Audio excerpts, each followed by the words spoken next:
Ya. Berkaitan dengan jadwal sholat, tapi nanti larinya ke buka puasa. Saya pernah berdiskusi kecil dengan teman saya bahwa adzan itu harus sebelum waktu sholat. Ya terus dia begini Pak Guru.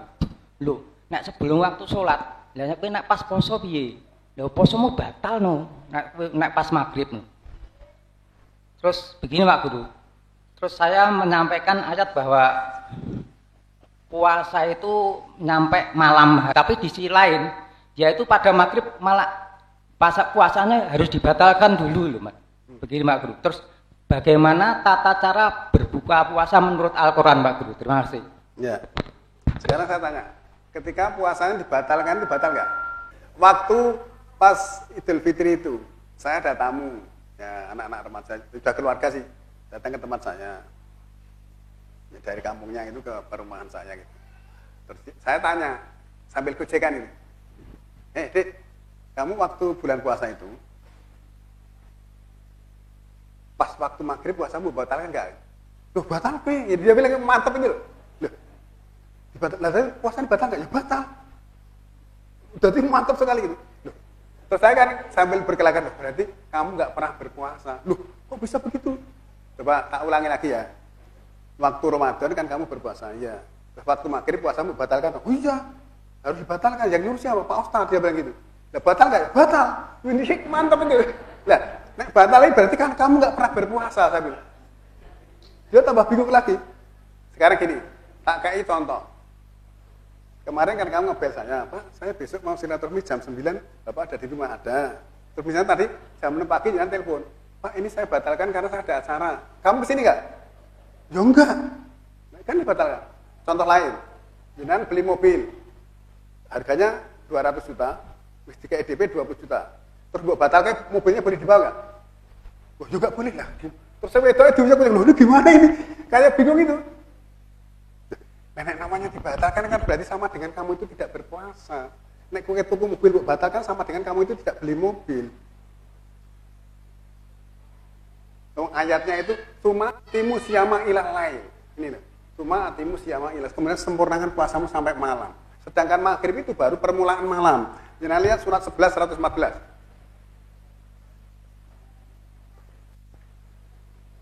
Dan nanti di sini ada 17 78. 11 114. Wa aqimis sholata tarafayn nahari wa zulafa minal lail. Inal hasanati yudhibna sayiat. Dzalika dzikra lidzakirin.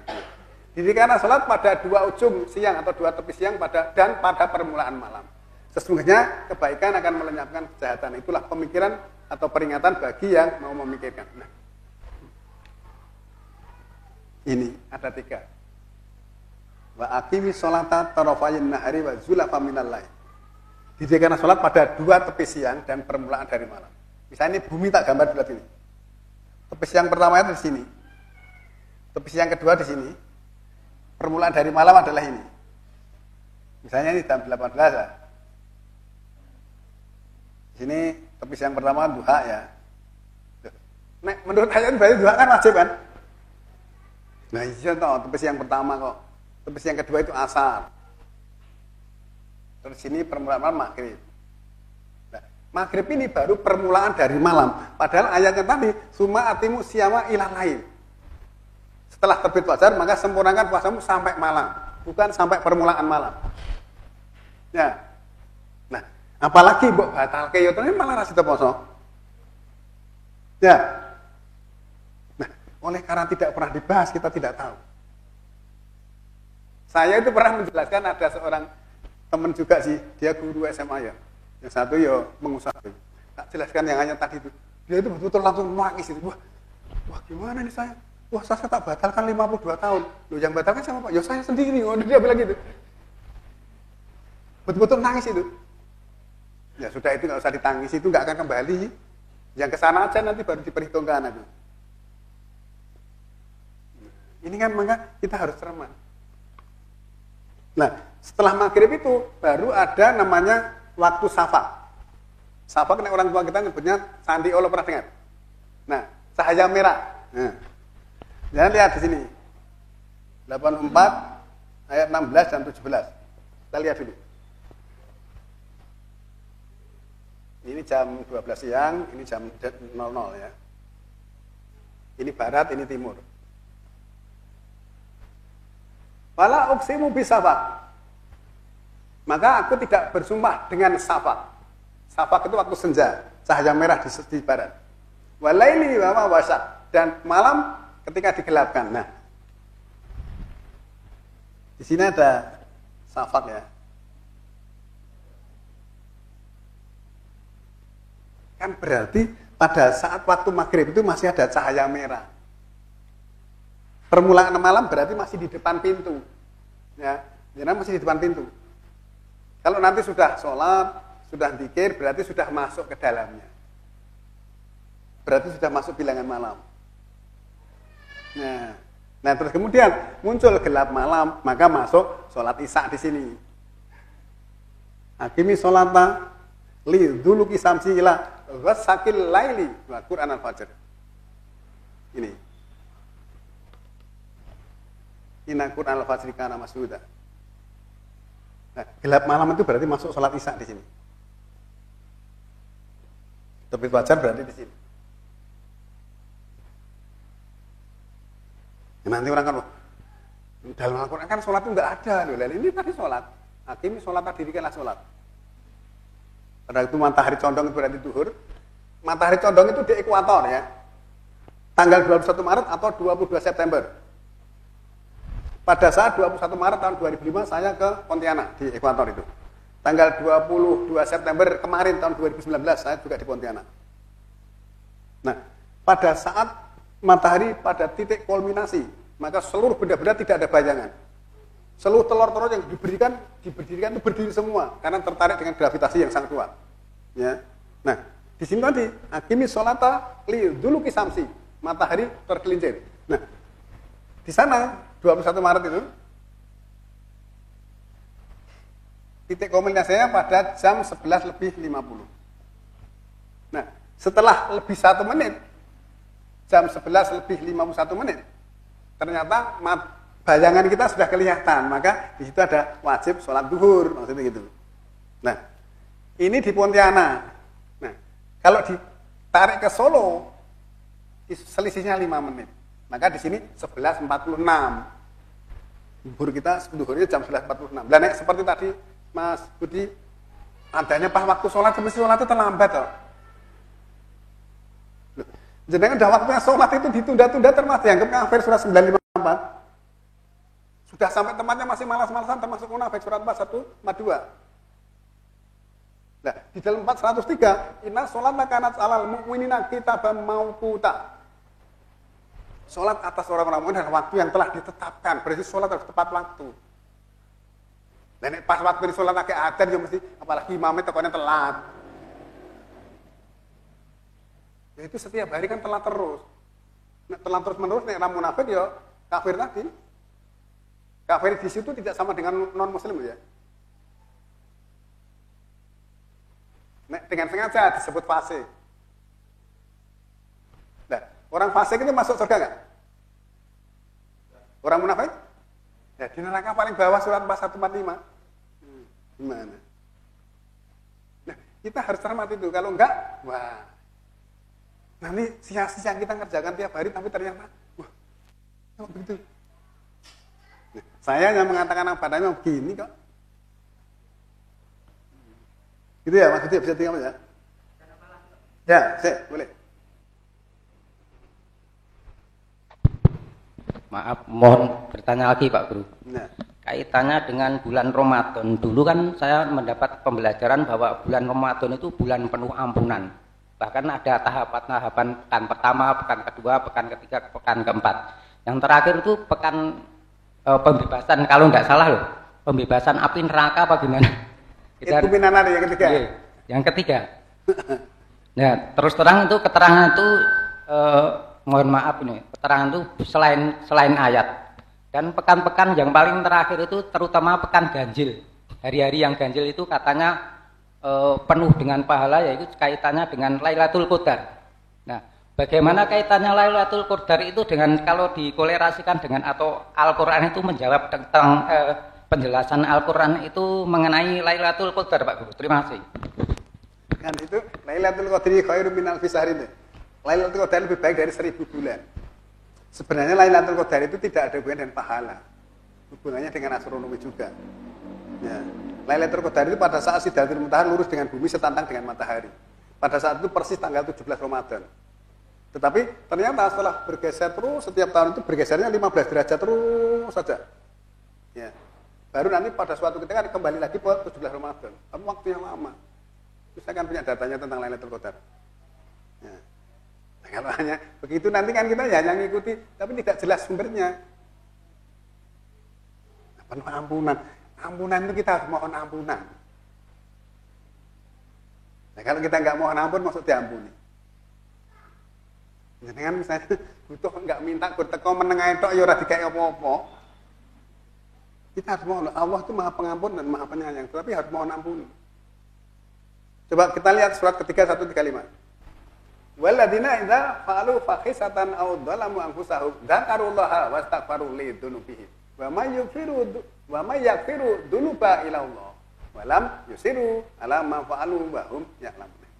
Dan orang-orang yang ketika berbuat kekejian, melakukan perbuatan keji atau mendolimi diri sendiri, mereka mengingat Allah lalu mohon ampunan atas dosa-dosanya. Mengingat Allah harus terus mohon ampunan atas dosa-dosanya, ya Allah. Nah, Nabi aja mau gitu loh. Misalnya Nabi Adam, Rabbana dzalamna anfusana wa illam taghfir lana wa tarhamna lanakunanna minal khasirin. Nabi Yunus ketika di dalam pertikan itu, la ilaha illa anta subhanaka inni kuntu minadz dzalimin, mengucapkan. Sampai Allah mengatakan seandainya Yunus itu bukan orang yang ahli bertasbih, akan saya kurung di dalam perut ikan sampai yaumul kiamah. Berarti tasbih itu punya bobot yang luar biasa. Dan nek menengah itu ya enggak diampuni karena butuh. Loh, jenengane arep nyilih duit ning bank eleh tanda tangan pirang-pirang gon. Ya, sama Allah enggak usah tanda tangan. Cukup mengucapkan mohon ampunan dengan ketulusan hati. Nanti kemudian setelah begitu astaghfaru li dzunubihim wa may yaghfiru dzunuba illa Allah. Siapa yang akan bisa mengampuni selain daripada Allah? Maka mintanya harus pada Allah, jangan pada orang. Kemudian walam yusiru, dan juga jangan merusak alam apa yang telah kamu lakukan wa hum ya'lamun. Artinya merusak itu gini. Sudah mohon ampunan, besok dibaleni nek, berarti kan dirusak. Jeneng kapok lombok itu.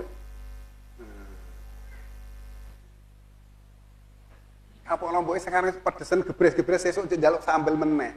Maksudnya gitu. Maka kita tetap harus mohon ampunan. Coba jangan lihat 66 ayat 8.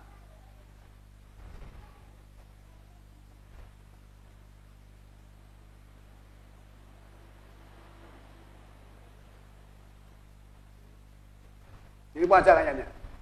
Ya ayyuhalladzina amanu tubu ilallahi taubatan nasuha. Asarabukum ayyukafiru ankum sayiatikum wa yudkhilkum jannatin tajri min tahtihal anharu yauma yujzillahun nabiyya walladzina amanu ma. Nuruhum yas'a baina aydihim wa bi aymanihim yaquluna rabbana atmim lana nurana wa qil lana innaka anta kulli syai'in qadir. Nah, di sini kan wahai orang-orang beriman, bertobatlah dengan Allah dengan tobatan nasuha, tobat sepenuh hati. Tapi di sini asarabukum ayyukafiru ankum sayiatikum. Nah, bertobat itu kan mesti melakukan sesuatu kan? Orang mungkin bertobat tak diam saja kan enggak mungkin. Mesti mohon ampunan, mengaku sesuatu gitu, mengakui kesalahannya gitu loh. Seperti para nabi tadi mengakui kesalahannya. Misalnya Nabi Nuh ketika manggil anaknya enggak mau datang, nanti saya akan menyelamatkan gunung sana. Hari ini tidak ada siapapun yang bisa menyelamatkan kecuali yang dikasihi. Yang dikasihi Allah maksudnya. Makanya anaknya ditenggelamkan. Setelah ditenggelamkan seolah-olah Nabi Nuh protes sama Allah, ya Allah, itu kan anak saya istilahnya. Engkau telah berjanji, janji itu hak. Kenapa dia ditenggelamkan? Seolah-olah protes gitu. Terus akhirnya Allah kan menjawab, no, kamu itu jangan bodoh istilahnya gitu. Memang dia anakmu tapi bukan keluargamu karena dia tidak beramal soleh. Jangan tanyakan kepada sesuatu yang kamu tidak paham ilmunya. Nah akhirnya Nabi Nuh mengatakan, ya Allah, aku berlindung kepadamu tentang pertanyaanku tadi yang ternyata saya tidak paham tentang ilmu yang aku tanyakan. Kalau engkau tidak mengampuni aku dan mengasihi aku, tentu aku termasuk orang-orang yang rugi. Mengatakan begitu. Bukan diam saja. Nah, kan berarti harus melakukan sesuatu. Itu pun juga asarabukum ayyukafir.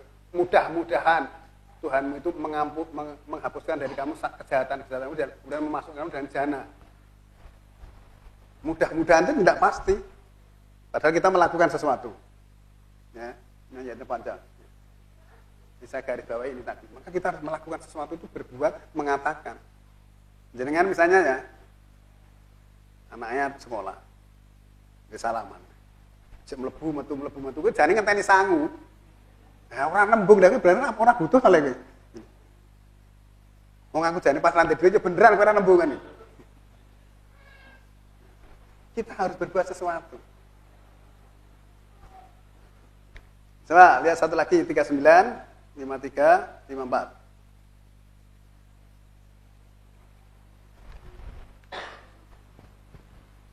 Nabi firman, "Qul ya ibadiyalladzina asrafu ala anfusihim la taqnatu min rahmatillah." Wahai hamba-hambaku yang melampaui batas atas dirinya, kamu jangan berputus asa dari rahmat Allah. Innallaha yaghfiru dzunuba jami'a, sesungguhnya Allah mengampuni dosa-dosa semuanya. Innahu wal ghafurur rahim, dia Maha Pengampun. Tapi ada persyaratan yang dipenuhi gitu. Nah kan. Wa anibu ila rabbikum, bertobatlah atau kembalilah kepada Rabbmu. Wa aslimu lahu, dan Islamlah untuknya. Nah, selama ini kamu pergi meninggalkan Tuhan. Islam bukan untuk Allah, tapi untuk mencari duit. Maka wa aslimu lahu, Islamlah untuknya. Min qabli ayat yakumul adab, sebelum datang kepadamu siksaan. Tsumma la tunsurun, kalau sudah datang kamu tidak ditolong lagi. Berarti harus melakukan sesuatu. Gitu ya, Mas Budi ya. Mungkin yang lain? Sebenarnya Lailatul Qadar itu kan ini ya, peristiwanya 17 Ramadan pada saat itu Al-Qur'an diturunkan. Itu kisah ceritanya panjang sih.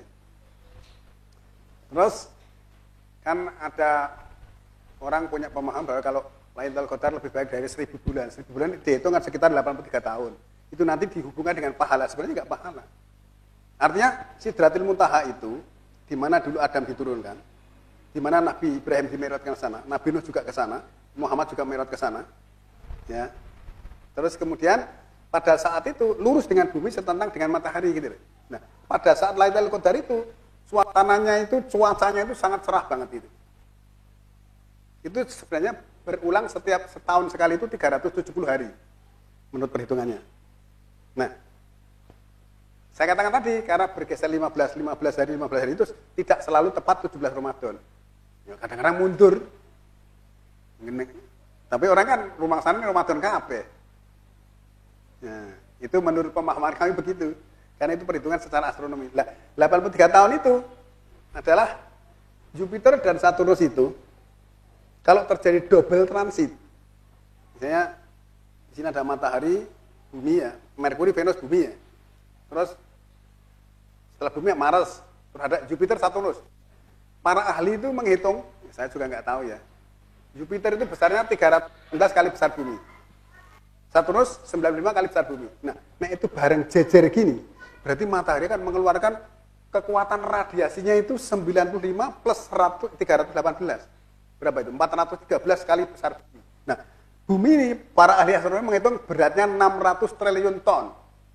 Yang bisa bayar. Berarti radiasi yang diluncurkan kepada kedua planet itu untuk ditahan supaya tidak keluar orbit, itu berarti 413 kali. Kalau seandainya gini loh. Tak gambar ya.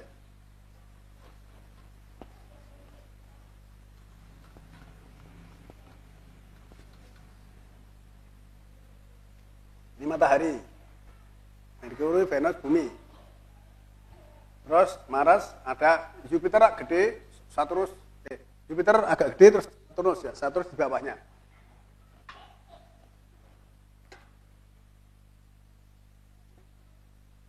Nah ini double. Ini kan tidak selalu begini kan. Kadang-kadang Merkuri ada di sini, terus Venus kadang-kadang ada di sini, bumi ada di sini ya. Kayak gitu.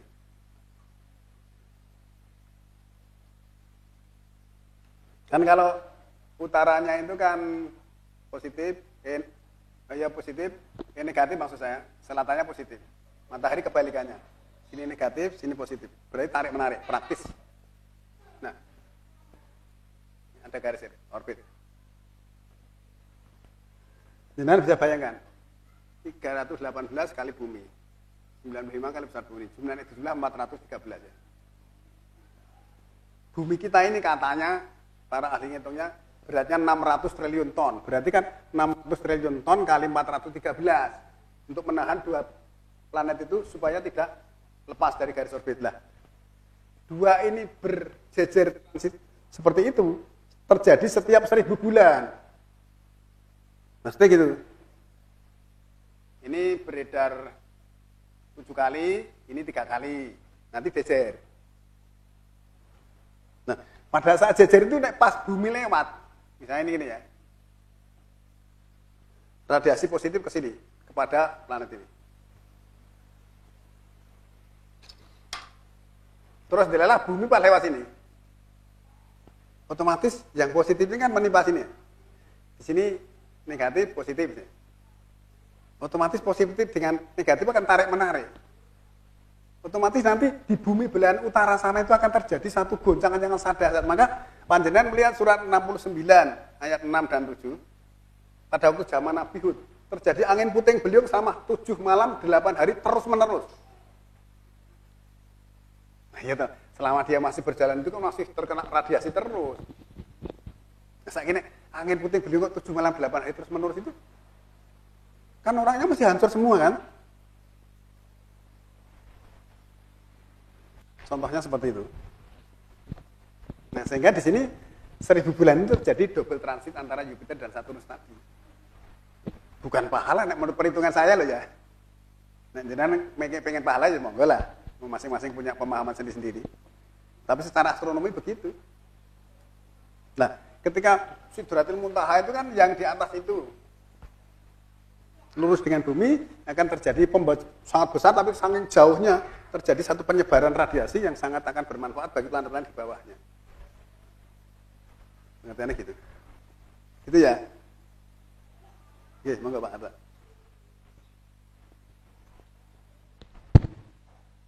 Subhanallah. Assalamualaikum warahmatullahi wabarakatuh. Waalaikumsalam. Ini mohon tanya Pak Guru, kalau berdasarkan penjelasan-penjelasan tadi sepertinya saya sudah agak memahami, tapi kalau terkait dengan ayat yang lain mungkin saya kurang memahami. Dan ini sekaligus saya mewakili dari kedua anak saya. Yeah. Yang satu udah hamil tua, yang satu hamil muda. Nah, tadi Pak Guru menjelaskan untuk alasan patin tadi, untuk atas beban kalau hamil tua itu boleh tidak berpuasa, tapi atas bebannya itu harus diuji dengan puasa dulu atau boleh langsung.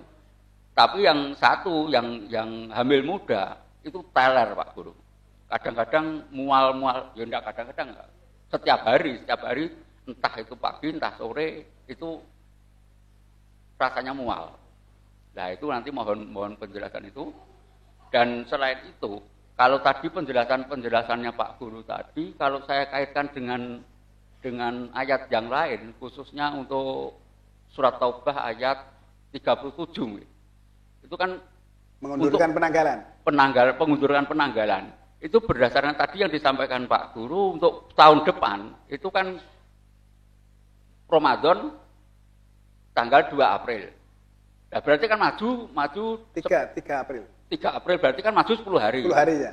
Kalau setiap tahun maju 10 hari itu kan berarti sama dengan itu mengundurkan penanggalan, Pak Guru. Kalau mengundurkan penanggalan, padahal di dalam ayat itu adalah orang-orang kafir akan disesatkan dengannya. Berarti dengan penanggalan istilahnya Masehi atau Samsiah itu tadi, Pak. Nah, kalau begitu berarti banyak orang yang tidak istilahnya ya kurang beriman atau bagaimana lah.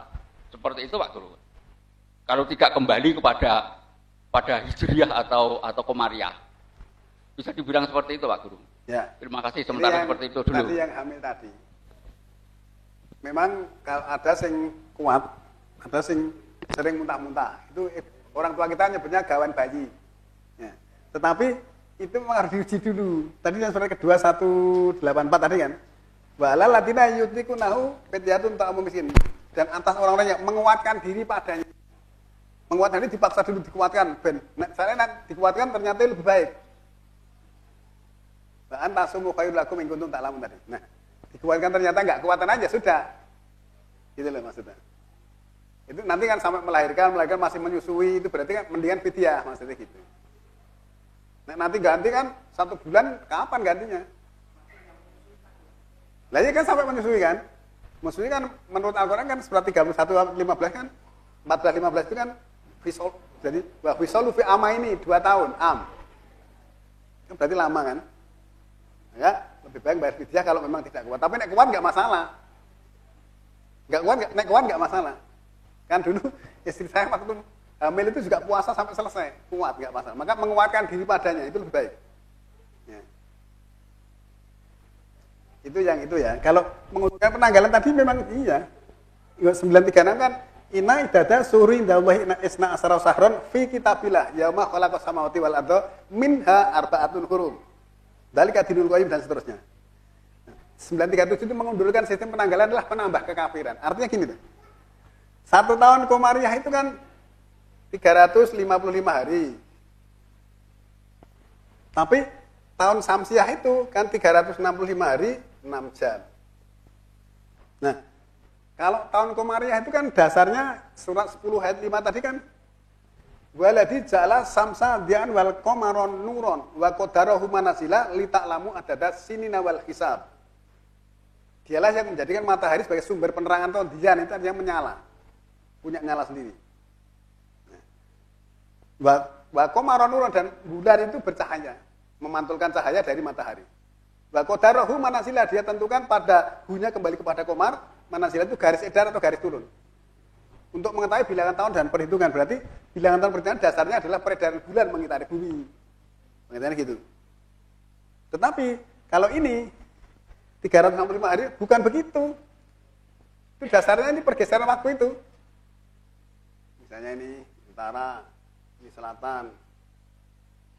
Nah, daerah ini orang menyebutnya torrid zone.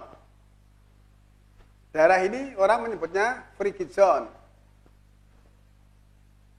Daerah ini orang menyebutnya temperature zone. Nah, di daerah frigid zone itu, kalau di sini siang hari, di sini malam hari. Pergantian siang dan malam itu terjadi setiap 6 bulan sekali. Nah, sekarang misalnya pas ini gelap gulita selama 6 bulan terus puasa gimana? Sholatnya juga bagaimana? Kalau di sini terang benderang selama 6 bulan, sholatnya gimana? Sholat malamnya seperti apa? Nah, di sini daerah torrid zone itu 12 jam siang, 12 jam malam. Tapi di daerah temperature zone ini, kadang-kadang siangnya lama, kadang-kadang malamnya yang lama. Terjadi 4 musim itu. Musim dingin, musim panas, musim semi, musim gugur itu kan. Nah, pergeseran matahari dari sini ke sini. Kalau di selatan berarti di sini 22 Desember. Di sini 22 Juni. Di sini adalah di tengah-tengah itu 21 Maret atau 22 September. Perjalanan ini ke sini, balik lagi ke sini itu ada ini tadi 365 hari 6 jam dulu. Tapi ternyata sudah diadakan penelitian ulang oleh Pangeran Gregorius itu ya. Ya, bahwa ternyata setelah diteliti lagi tinggal 365 hari 5 jam 48 menit 46 detik. Dan ini sudah bergeser 11 hari. Nah, sekarang diteliti ya bergeser lagi. Nah, itu artinya bahwa musim itu nanti pada suatu ketika akan hilang. Kembali lagi, buktinya ini diteliti pada tahun 1582 ya. Masehi. Nah, padahal kalender ini dilonceng oleh Julius Caesar itu pada tahun 45 sebelum Masehi. Isa al-Masih belum lahir. Nah, Julius Caesar itu meninggalnya pada tahun 44 sebelum Masehi. Berarti 1 tahun setelah lonceng meninggal.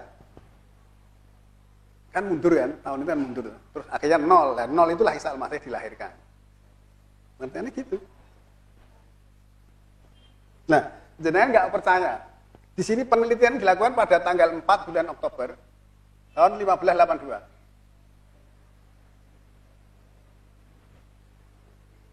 Kalau tanggal 4 bulan Oktober digeser 11 hari, fakta membuktikan